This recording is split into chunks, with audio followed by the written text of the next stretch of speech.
Good morning, good afternoon. We are talking about climate change today, something that is going to affect our lands, it's going to affect our water, it's going to affect our societies and communities. So given that, I think, especially given that, RSM would just like to acknowledge the traditional owners of the lands and the waters on which we live and work and play. We pay respect to the elders past and present as the custodians of their culture and the continuous connection to country. I'd like to hand over to my esteemed colleague Thomas to give you a quick introduction. He'll be part of our presentation this morning. Thanks, Corinne. Hi all, my name's Tom. I'm a manager working out of the RSM Brisbane team with a specialisation in ASRS readiness, looking particularly at climate-related risk and scenario analysis. Thanks, Tom. Good morning. As I've said before, I'm Karin Erasmus. I'm a director in our ESG and climate services team. I'm based in Perth. Like Tom, I've got a specialization in climate change and climate risk management. Spent a big part of my career working on those types of aspects and projects with a range of different clients. Thanks for joining us this morning. We are now in the full swing of mandatory climate risk reporting.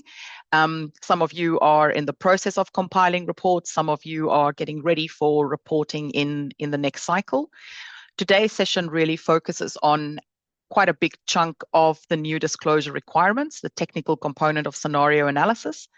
We'll take you through a little bit of what we've seen from the market in terms of what early adopters are doing, what are some of the lessons learned. We'll go through some of the basics in terms of the requirements in ASRS and what that looks like and how that gets implemented from a technical methodological perspective. Of course, there's the financial quantification that we're all aiming towards and working towards with regards to climate scenario analysis, and Tom will take us through that. We've each got a case study that we'll be presenting, and we'll close off with some final considerations. Climate risk, climate scenario analysis, it all starts with the changing nature of risk.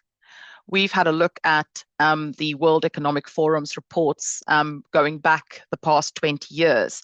And as you can see, there's been a steady incline in terms of risks associated with extreme weather from a likelihood perspective, as well as risks associated with our failure to mitigate climate change and our potential failure to adapt to climate change. Mitigation has always been the key focus in terms of emission reductions and driving a transition away from fossil fuels.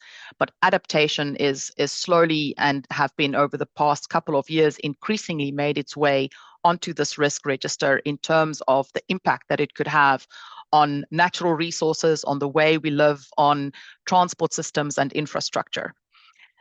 The climate change risks have been part of the risk discussion. The challenge with climate risk, though, is that it is not a singular concept.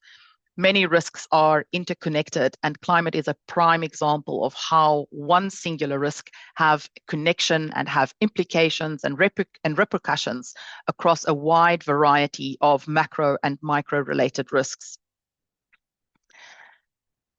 What have we seen in the market to date?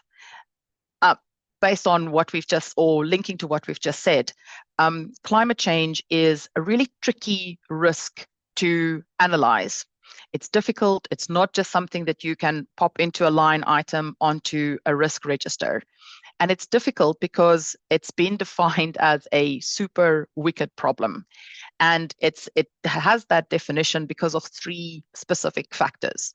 The first is that there's a high levels of complexity in dealing with climate and uncertainty. If we think about climate change, and Thomas and I will go through how we use different scenarios and different models, those are varied. They carry a level of uncertainty, and that makes it really difficult to map out and to define exactly what these challenges are and the scale of these challenges. In addition, of course, there is the contention factor in this regard as well, and uncertainty around what the science is saying as to what the scale and what the implications for climate change is. There are needs for immediate and time-bound actions. So when we look at climate models, we tend to look at 2050, 2100 from a time frame perspective. But what we know is that those impacts and those implications are here and now. And we're trying to navigate through a landscape where we're looking at long-term models, but we need to apply them to what we're seeing from a short-term perspective. And we need to take stringent time-bound actions. And that makes it further complex.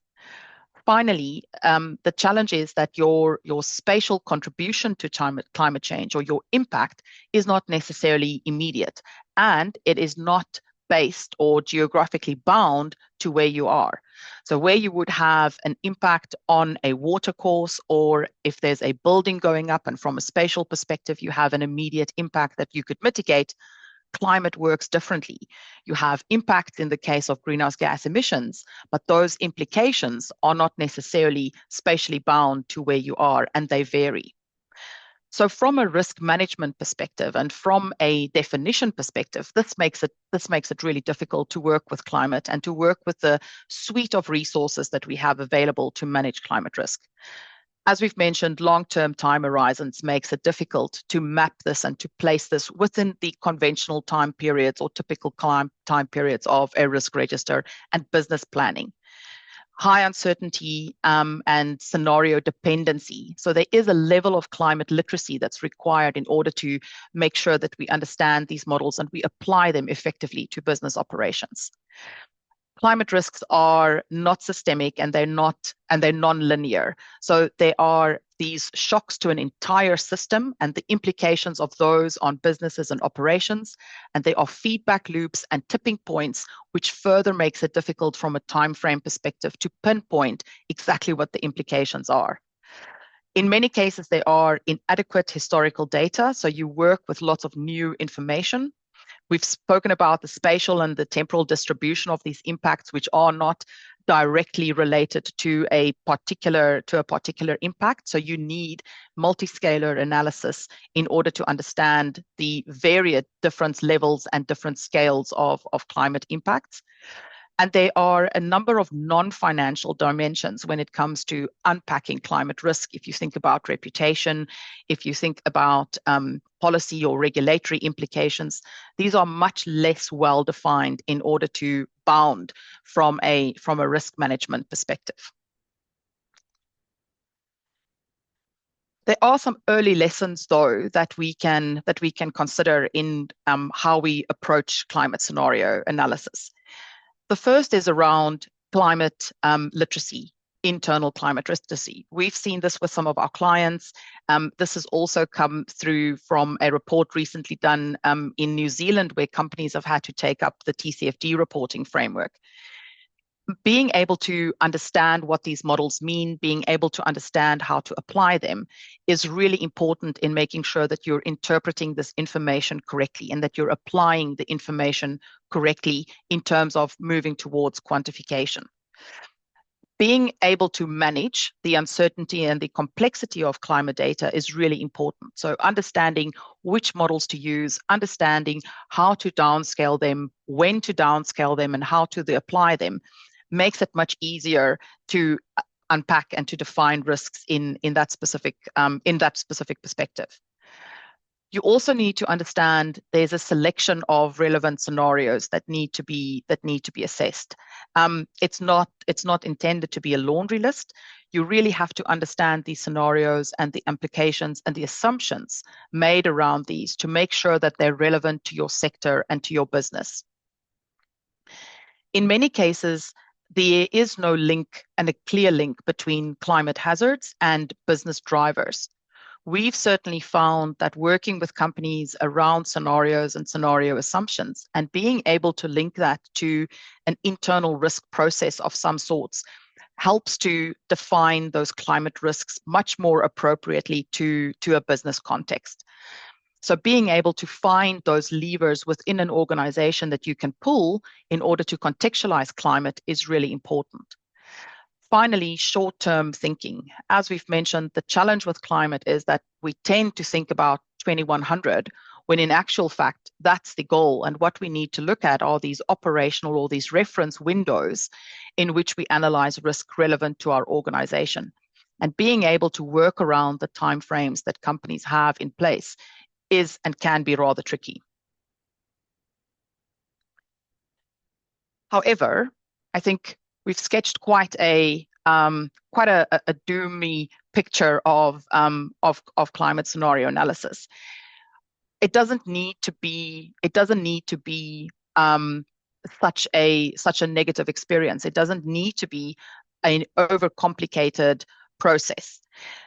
There are certain factors around scenario analysis that make it difficult and that make it technical in nature. But from our perspective, we've found certain methodologies, we've found certain processes, and we've found the components of the standard quite clear to work around and to help clients build this process into their risk management frameworks, build this process into strategic planning, and use the information at the end of the day. Climate scenario analysis is there to help organizations to assess potential impacts, both risks and opportunities, under different futures. And it's supposed to support and help you in planning and enhancing business resilience. This is not always a linear process. And as we've mentioned, there are quite a few components of this which could be quite tricky. But understanding what these are, understanding where they fit into the process, could really assist and could really help you. From a standards perspective, the standard has quite specific components, as we've mentioned, that it looks at in terms of scenario analysis. We've used some of those before. We're working with quite a few clients in unpacking scenario analysis, and we've condensed them into six key focus areas. The first is, of course, starting point, identify your climate risks and opportunities. Keep in mind that you need to be able to motivate and substantiate your risks, and these need to cover off on both physical climate risks and transition-related climate risks. As we've mentioned, what makes all of this really practical and appropriate is your ability to contextualize this within the organizational framework. So determining the scope of operations, which you will include in your analysis, which are the entities that you're going to look at, which are the assets that you're going to look at, which are the geographic areas that you're going to include in your analysis is really important. Keep in mind that there needs to be a manner of materiality and operational boundaries that you consider when considering your climate risk and when considering your scenario analysis. The second thing is, in terms of that operational context, is what are the time horizons that you as a business have incorporated from a planning perspective? Think about your 5-year plan, your 10-year plan, 25-year plans, depending on your sector, of course, depending on your assets or the life of your assets. So understanding what those planning processes look like and those timeframes look like, incredibly important. When you think about scenarios, in the fourth place, you need to think about the different scenarios that you might want to use. The standard requires you to use 2 scenarios. This does not really, from what we've seen working with clients, this does not really give you that granularity that you want. And Tom will expand on this a bit more during his case study. But you need 2 scenarios, and one of which needs to be aligned to the current climate agreements. Scenario selection is really important, and we'll go into that as well, in terms of making sure that you're picking something which is appropriate to your business and your business sector. You need to understand what your operational reference period is. Your operational reference period is that analytical window of time that you're going to look at.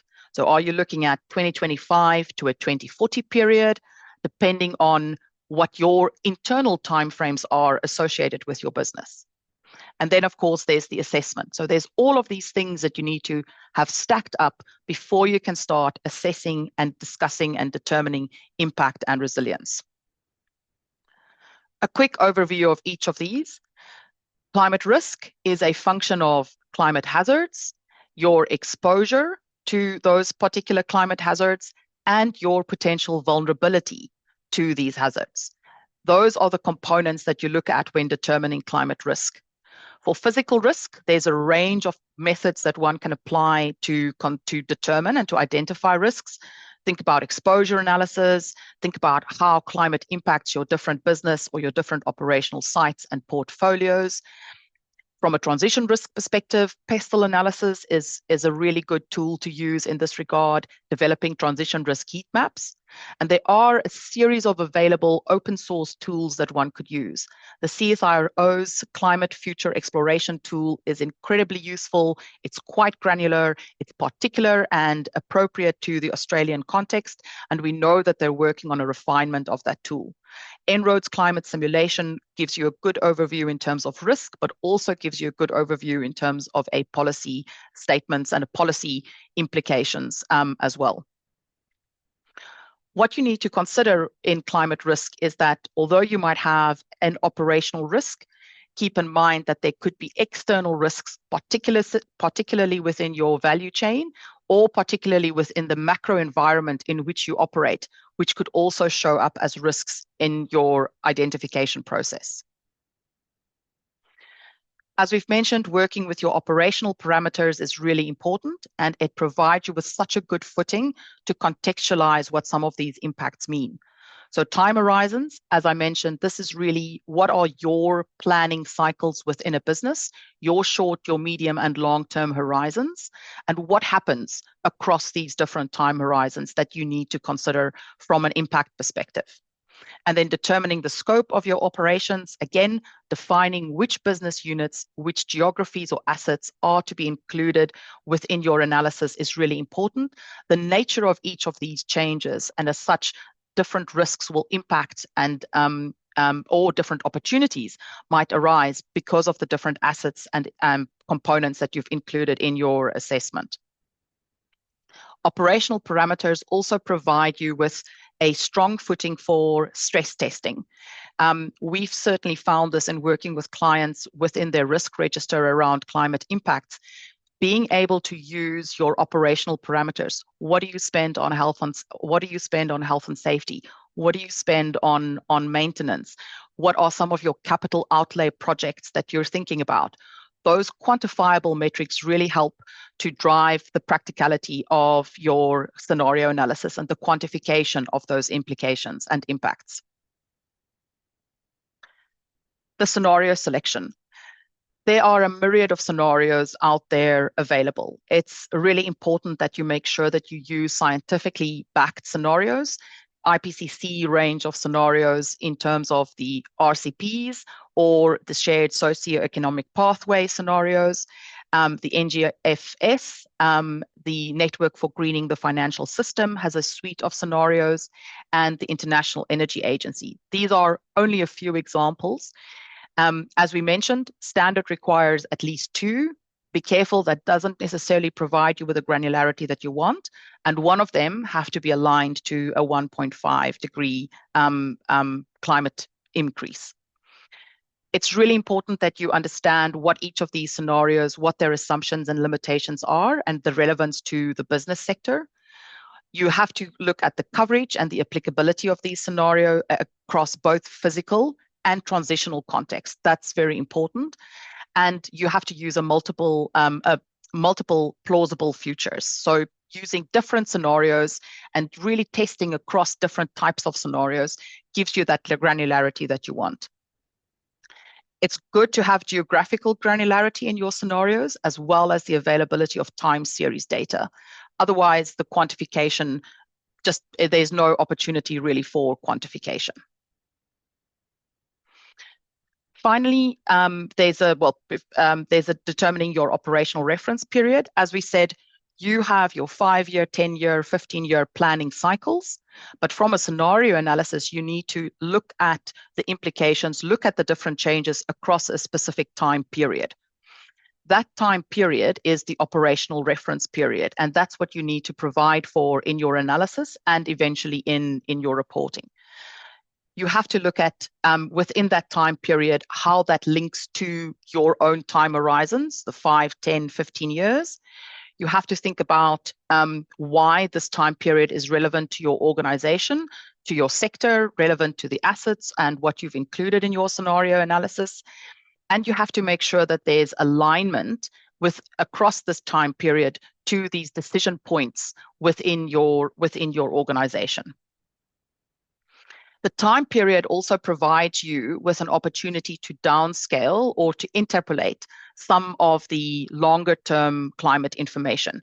So thinking about how policy trajectories change, thinking about short term implications from a temperature or a rainfall perspective, that is, you downscale some of that information in looking at this operational reference period. And then the assessment, the impacts, assessing impacts and resilience. So as we've mentioned, you've done quite a lot of work up to this point, just understanding which scenarios are relevant to your organization, what are the climate risks that you're looking at, and those operational parameters that could be impacted as a result of the risks. Your assessment is about understanding that exposure and where those impacts fall across the business and the financial implications of those impacts. It is very much about evaluating your resilience, thinking about mitigation plans, thinking about mitigation strategies that you have in place, and to what effect that could potentially change the impact of the risk, and finally documenting this, of course. We've provided for some examples in terms of the tools that you can use, from mapping exposure, exposure analysis, and understanding which parts of your business, which parts of your portfolio are particularly exposed to certain physical or transition risk is a really helpful tool. Assessing those impacts and understanding what does carbon pricing do to your trajectory, what are some of the productivity models that you need to consider, perhaps from a heat or a temperature perspective, and how could this link to your enterprise risk management framework? Those are all functional tools that you could use from an assessment perspective. And then, of course, when you document this information, keep in mind any assumptions that you've made, keep in mind any limitations that you've made, perhaps develop an uncertainty register, which has been really useful to say, these are the aspects that we have a greater uncertainty over as opposed to some of the other components in your analysis. I'd quickly like to share with you a case study for one of our Tier 1, Group 1 clients. They're a listed gold mining client with several different types of operations in terms of mining methods across Australia. What was interesting is that this client had already done a bit of climate work. They had a list of physical and transition climate risks qualitatively defined. Our process really involved working with them through that climate risk list that they had. It was quite an extensive list. We really worked with them to refine those risks, to group them, and to provide much clearer risk descriptors. The intent of this was to get everybody on the same page around where the physical risks are, where the transition risks are. We wanted to get a sense of what exactly is the organization's emission profile, to understand transition risk from that perspective. And we also had a look at the current risk register to get a sense of where climate already overlaps with current risks and what some of those well-defined operational parameters were that we could use in our impact analysis. From an operational context perspective, there were quite a few things that the client had in mind in terms of managing climate going forward. There were quite a few limitations in the sense of we only looked at specific assets. We looked at a very specific time period given the organization, given its growth trajectory. We looked at revenue, and there was a capital outlay strategy associated with renewable energy, which we could use as part of our analysis. Our scenario selection was built and was very much informed by these components that the client had defined. We had a risk workshop and we discussed the nature of these risks, and we put onto the table a series of different scenarios. And together with the client, we ended up selecting 5 different scenarios, 2 related to physical risk and 3 related to transition climate risk. The 2 climate scenarios were One was the 2.5 degree, so well aligned with the Paris Agreement, and a 4.5 degree scenario analysis. And then on the transition risk, we looked at quite stringent policy changes in terms of the IEA's net zero by 2050, its stated policy scenario, and then we also looked at the shared socioeconomic pathway, the second scenario in that case, which is a middle of the road scenario. Our impact assessment used the different scenarios, and I'll go through some of the examples. We used the assumptions of the different scenarios in the context of the client. We looked at specific indicators within each of the scenarios that would be relevant to the client. We contextualized those indicators in terms of impact. We had a baseline of an impact relevant to the client, and we contextualized the impact of each of those indicators across a 5 and a 10-year time frame as per the requirement. And what we did was we downscaled the different models we looked at in terms of impact over this specific operational reference period. We used the impact categories and the risk matrix that the client had already established to provide us with information on these operational parameters. It provided us with a really good input in terms of health and safety risk parameters and baselines that they're already working with. It provided us with really good information in terms of flooding and potential flooding risks from an adaptive capacity. And that helped us to operationalize these risks much more practically. The outputs was a climate risk assessment and a basis of preparation, refining the work they've done, the climate scenario analysis and a basis of preparation, together with a workbook including all of the assumptions and quantifications, and eventually we moved into a tailored climate risk register, which could be used in conjunction with the client's ERM. Very quickly, this is just an overview of what the physical and the transition case study physical and transition risk analysis looked like on paper. We have a risk identifier, the site analysis and the description. We have the different hazards, the indicators that we've selected, as I mentioned, looking at how this changes across the two different scenarios and what the impact would be to the company. And we categorized, as I mentioned, those impact in terms of the company's existing ERM and risk matrix. Similarly for the transitional analysis. As I mentioned, and I thought just to pull this out, what's really important is working within the operational parameters of an organization.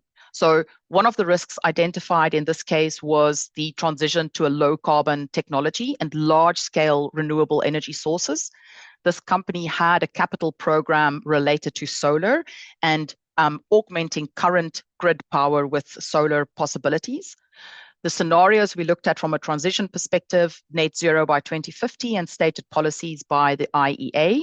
So this provided us with a lot of information in terms of how solar and different renewable energy options would change over time.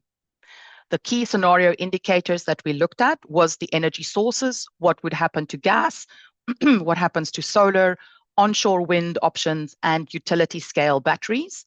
And the operational parameters we had was what is the baseline energy use from both grid and solar for the organization.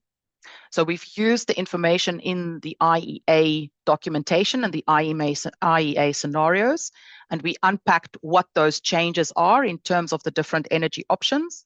And then we applied that to the company in terms of their energy growth over their growth strategy and in keeping with their production growth, and what that would mean from a cost perspective should some of these technologies be taken up and integrated.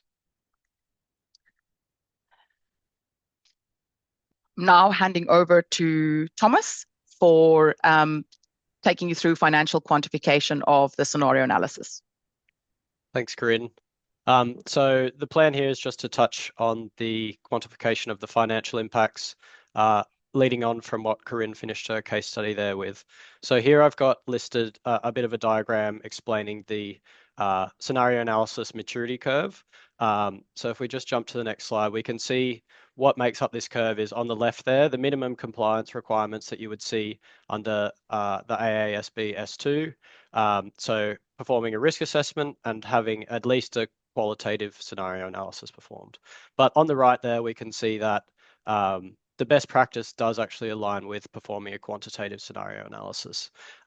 So from that perspective of AASB S2, the ultimate goal is for organizations to move from the left of the curve to the right towards actively managing climate-related risks. And at its core, the increasing maturity in scenario analysis enhances risk management, strategic decision making, and assists stakeholders and provides them with confidence. So if we jump to the next slide, I've highlighted some key points between the two. So a key understanding for compliance requirements is that the approach has to be in line with the entity's circumstances. So the size, complexity, and exposure of the organisation to climate risk, scenario analysis has to align with that. And for some organisations, that may mean a quantitative analysis from the get-go. And then on the bottom there, we've got the continuous updates over time.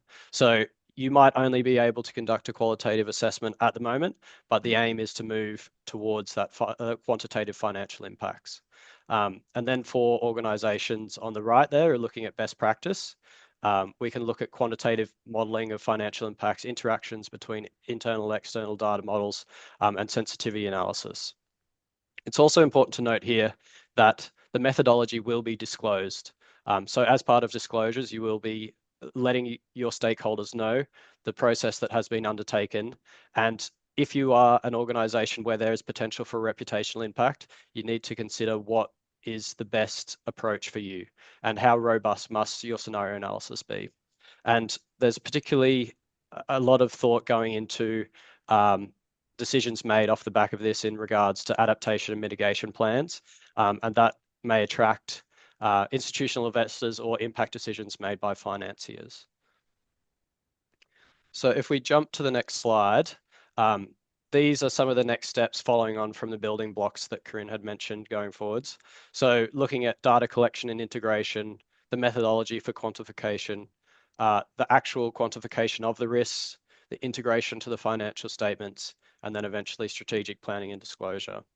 So we need to demonstrate the importance of the building blocks throughout this process. So as Corinne outlined, a lot of the decisions you make in the beginning will impact the analysis later on down the line.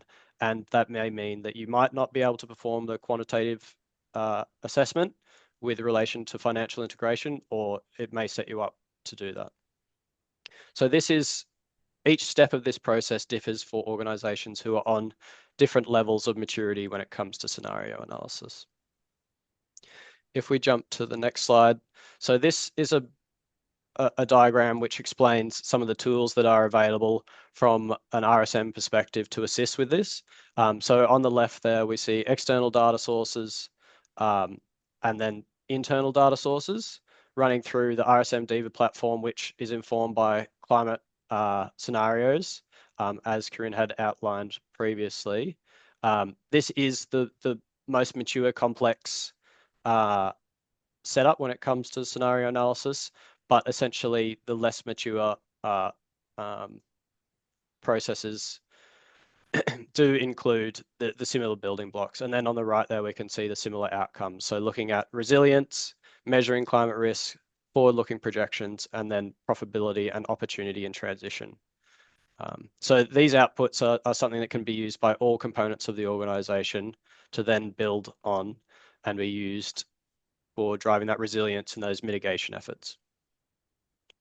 If we jump to the next slide, so these are some of the outputs from the RSM Diva platform, which includes some probabilistic modeling to give it a bit more confidence in the outputs.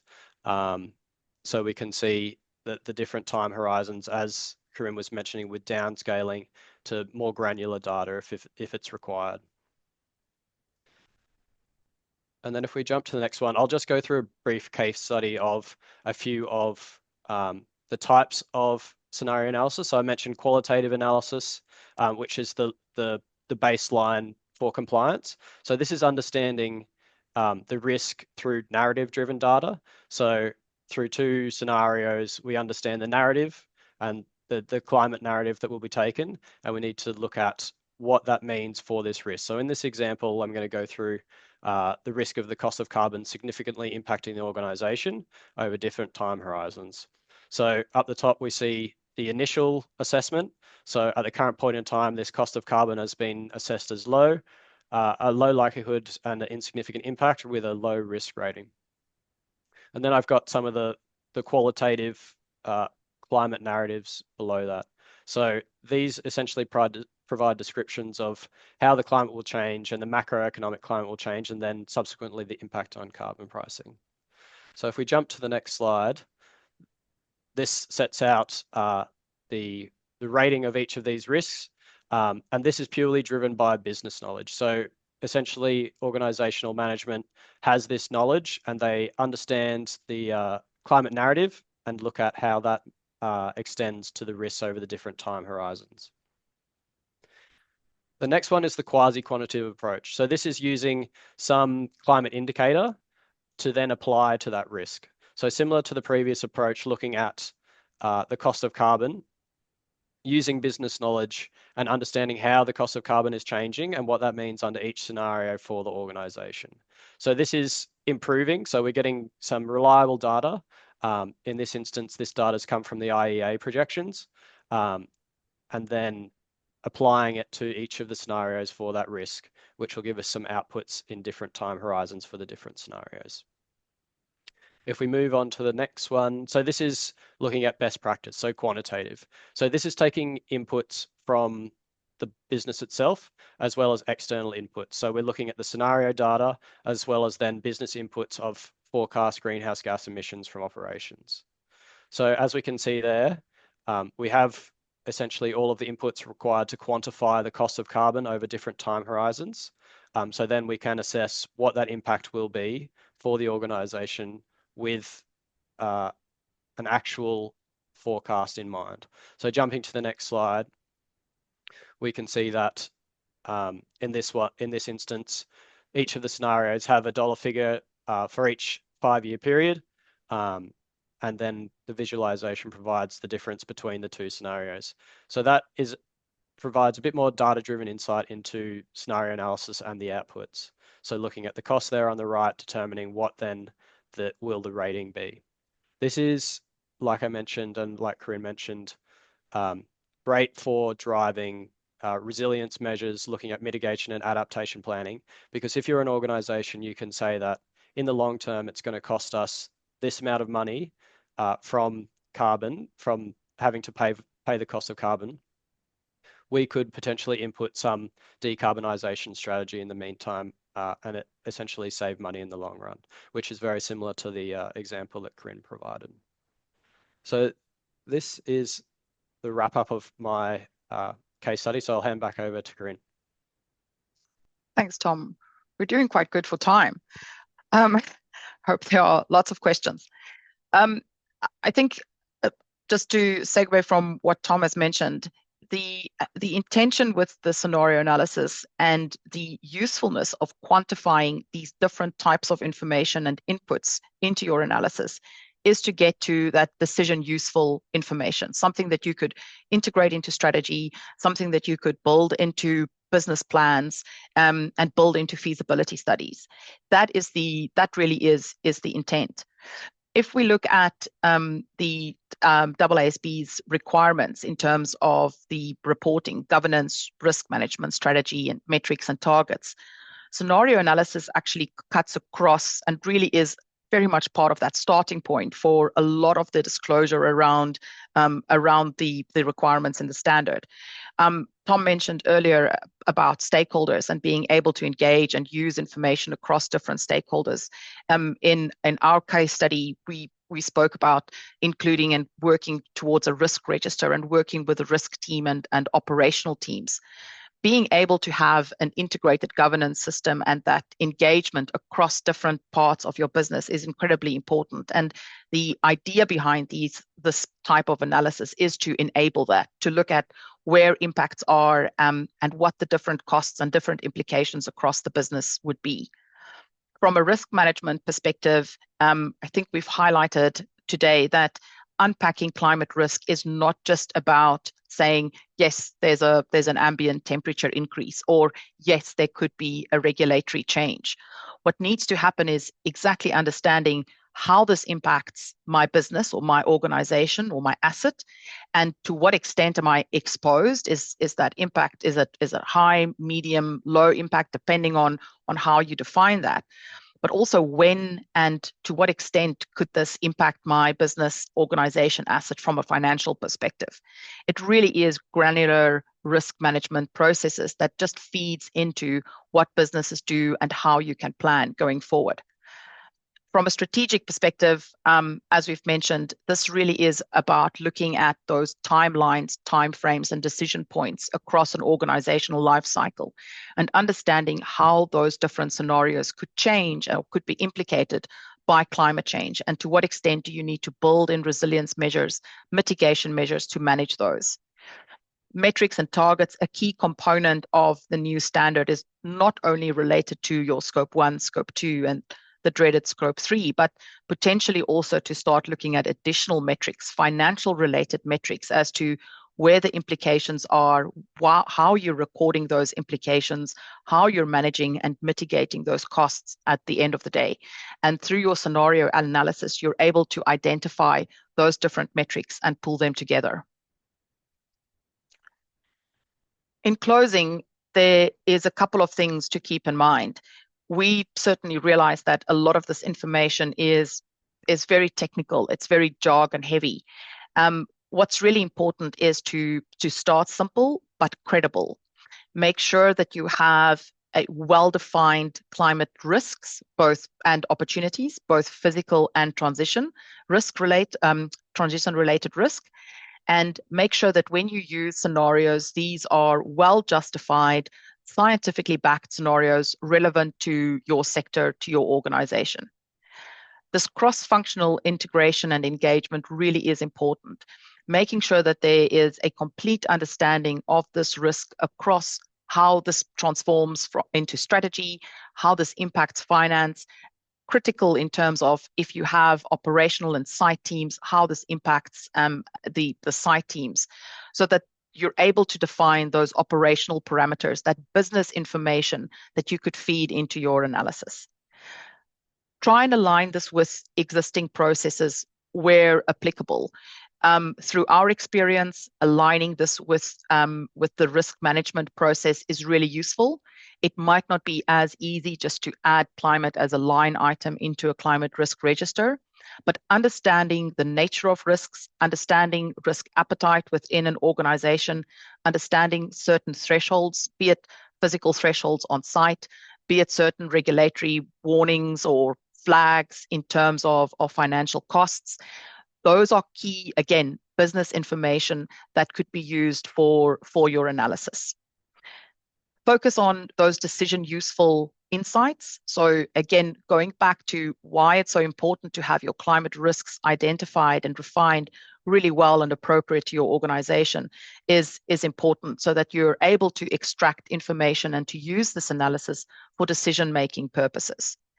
And then invest in governance and climate literacy. As we've said, a lot of this information is about understanding the nature of climate, and it is different to your conventional risks. It is different to how you would approach conventional risk and risk management. Understanding climate literacy and having an understanding for the models, the implication, and these different warning signs and signals that we look out for is really important. And investing in that governance, making sure that there is, from an executive level right through to an operational level, an understanding of these risks and understanding of the need to monitor these risks, makes it much easier to integrate information, to extract information across the organization. At the end of the day, scenario analysis gives you, it could be a really useful addition to your risk management process. With that, we've come to the end of our presentation. I believe that there was an opportunity to pop some questions into the chat.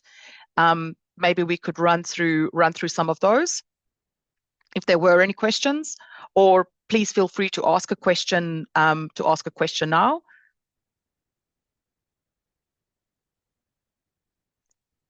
Aaron, just to be clear, we can't see the questions. So if you just want to call them out to us or so. Sure, yeah, no questions at the moment though. Oh, okay. Any hands up? Nothing at the moment. We'll give you guys a couple more minutes. If you guys do decide to have any questions, feel free to add them into the Q&A area.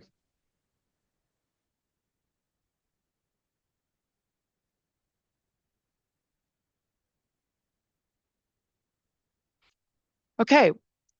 Tom, any closing remarks? And I realize that I might be throwing you slightly under the bus, given that we've got extra time. Sorry about that. No, nothing from me, Corinne. I think you've closed it quite nicely. But I think we've got a question in the chat there. When should we start doing the scenario analysis? So, Corinne, if you'd like to answer that one. Let me sorry, can you just repeat the question? I can't open it now. When should we start performing scenario analysis? Sure. Well, I think you can add, Tom. So in terms of the, let's go back to the standard. In terms of the standard, scenario analysis is part of the suite of recommendations and requirements, not recommendations, requirements under the new standard. So as you start preparing for AASB S2 reporting, you should be starting to look at climate scenario analysis. As Tom mentioned, there definitely is a difference in terms of starting with a qualitative scenario analysis versus the quantified scenario analysis.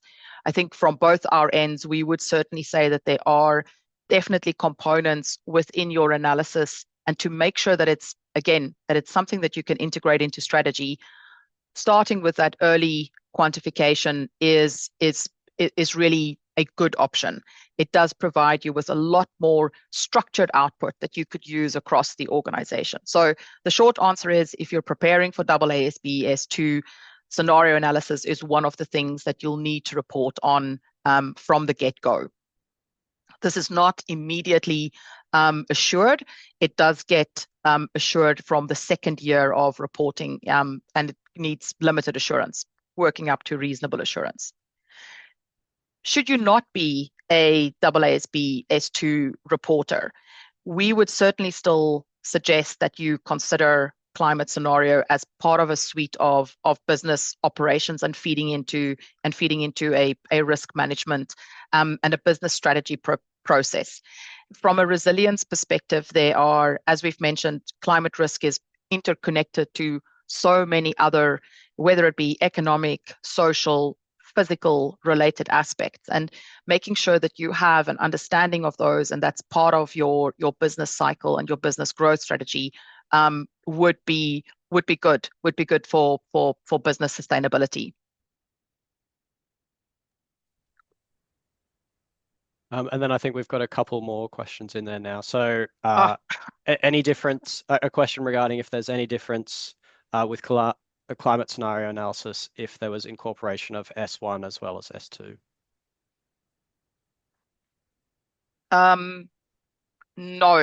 No, your climate scenario analysis would remain. Interesting in terms of the incorporation of S1. This in our case study, and Tom could add, one of the aspects that our client was really concerned about was water. So one of the things that we had a look at for the client was water and their water use. And we used the WRI's Water Risk Atlas, which quantifies water risk across different time periods. So we had a look at water risk for our client and how that could change from an accessibility, availability, and a regulatory perspective. And so that would typically be one of the components that you would discuss under S1. If in our client's case, they would discuss water under S1 as one of their sustainability metrics. And that water component is certainly something that they're going to take up in their metrics and targets component under S2 as well, because that's one of their key risks that they'll be looking out for and that they'll be monitoring. So there's no difference in the application of the methodology. Including S1 would give you and ideally including S1 just gives you that opportunity to report on the risks across a broader range of sustainability aspects, as opposed to only climate as recorded and as required for S2. Tom, anything to add there? No, that's covered well. We've got a couple more here as well. We've got a question regarding if this can be done internally within an organization, or would you recommend getting help? And I might start this one off just by saying it depends on the organization, what expertise there is within the organization already, and then also the capacity of the organization. If there are tight timeframes, say if you're a group 1 or group 2 reporter, there's probably a lot to think about. So external help may be right for you, but if you've got a bit more time on your hands, it's definitely something that with a bit of self-education you can make a start on. But like Corinne mentioned, there are some quite technical components that can trick you up depending on what stage you're at. And then one last question is regarding the cost to an organization. So that really depends from our perspective. Sorry, it's a bit of a cop-out answer, but like we mentioned, that you might already have an existing climate risk register, as in Corinne's case study, or you might be starting from nothing. So that obviously will determine the cost and the amount of time and effort which is required to get you up to speed if you are aiming to be reporting under AASB S2. Absolutely. I think information in that case is key. What have you got? Where are the gaps? And what would be required to fill any of those gaps? For some context around the costs, the Treasury did release a paper on the impacts of this reporting, which breaks down specifically the different tasks and the different considerations, scenario analysis being one of them. So that is a good reference guide to look at. It is absolutely not the be-all and the end-all in terms of costing for this type of service, but it does give you a bit of context and a guide as to what you could potentially be expecting. Yeah, and to that point, we can probably give you a bit more of a specific estimate if you are looking to undertake it. And I believe our email address, contact details are available if you wanted to send through some more information. But that looks like it's all the questions answered now. So, well, I'm afraid to give you another chance to close out, because then we'll get another list of questions. And now we are at time. So from our end, thank you very much for joining this morning / this afternoon. All the best for those of you that are reporting and preparing these reports. But as Tom said, our teams have developed methodologies. We are fortunate to have access to some great tools to streamline some of this data crunching and number crunching. We understand the complexities of working with these scenarios and applying them to business. If you have any questions also, please don't hesitate to reach out. Thanks so much. Thanks, Tom. Thanks, everyone. Thanks, Corinne. Thanks everyone, for joining. Bye.